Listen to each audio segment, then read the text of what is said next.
രാഹുൽ ഈശ്വർ പറഞ്ഞതുപോലെ ഈ ദ്വാരപാലക ശില്പങ്ങളിലെ സ്വർണ്ണകവചം മോഷ്ടിക്കപ്പെട്ടതാണെങ്കിൽ വലിയൊരു തിരക്കഥയാണ് ഇതുമായി ബന്ധപ്പെട്ടവർ ഉണ്ടാക്കിയത്. അങ്ങനെ തിരക്കഥയുണ്ടാക്കിയവർ ഒരിക്കലും പ്രതീക്ഷിച്ചു കാണില്ല ഇത്ര അധികം തെളിവുകൾ പുറത്തേക്ക് വരുമെന്ന്. ഒരുപക്ഷെ ഈ സ്വർണ്ണകവചം എവിടെ എന്നുള്ള ചോദ്യം ഇതുപോലെ വിവാദമാകുന്ന ഘട്ടത്തിൽ അവർ പ്രതീക്ഷിച്ചിരിക്കാം ഈ ദേവസ്വം ബോർഡിൻ്റെ ചെമ്പുപാളി സ്വർണം പൂശാൻ നൽകുന്നു എന്നുള്ള ഒരു ഉത്തരവിൽ പിടിച്ചു നിൽക്കാം എന്നുള്ളത് മാത്രമല്ല. അപ്പോൾ വിജയ് മല്യ പൂശിയ പൊതിഞ്ഞ സ്വർണം എവിടെയെന്ന് ചോദിക്കുമ്പോൾ വിജയ് മല്യ അന്ന് ശബരിമല ശ്രീകോവിലിൻ്റെ മേൽക്കൂര മാത്രമാണ് സ്വർണം പൊതിഞ്ഞത് എന്ന് പറഞ്ഞ് നിൽക്കാം എന്ന് കരുതിയിരിക്കാം. പക്ഷേ മാതൃഭൂമി പുറത്തുവിട്ട അന്നത്തെ 98-ലെ മാതൃഭൂമിയുടെ വാർത്തകൾ തന്നെ സംസാരിക്കുന്ന തെളിവുകളായി മാറി. ആ മാതൃഭൂമി വാർത്തയിൽ ഉണ്ടായിരുന്നു വിജയ് മല്യ ശ്രീകോവിലിൻ്റെ ഏതൊക്കെ ഭാഗങ്ങളിലാണ് സ്വർണം പൊതിഞ്ഞത് എന്നുള്ളത്.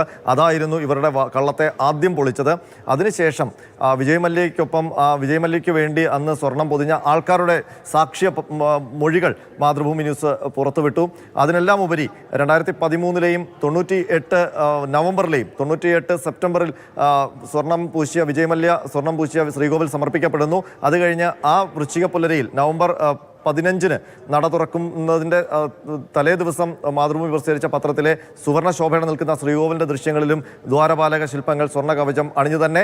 അതിന് ഒക്കെ ഉപരി 2019 മാർച്ചിൽ ദ്വാരപാലക ശില്പങ്ങൾ സ്വർണ്ണ കവചം അണിഞ്ഞു നിൽക്കുന്നു. 2019-ൽ പിന്നെ എങ്ങനെ ഈ കവചങ്ങൾ ചെമ്പായി മാറിയെന്ന് അന്ന് ദേവസ്വം ബോർഡ് ഭരിച്ചിരുന്നവരും ഉണ്ണികൃഷ്ണൻ പോറ്റിയുമാണ് മറുപടി പറയേണ്ടത്.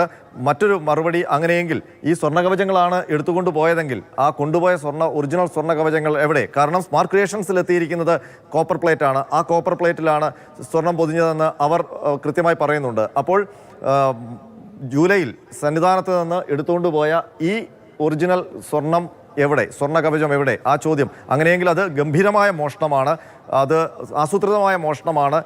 അയ്യപ്പന്റെ സ്വത്ത് കവർന്നിരിക്കുന്നു. അതുമായി ബന്ധപ്പെട്ട് ക്രിമിനൽ പ്രൊസീജിയറിലുള്ള അന്വേഷണം ഇനി വൈകിട്ടുണ്ട്. അനന്തകൃഷ്ണനാണ് വിവരങ്ങൾ വാർത്ത കേരളത്തിന് മുന്നിലേക്ക് എത്തിക്കുന്നത്.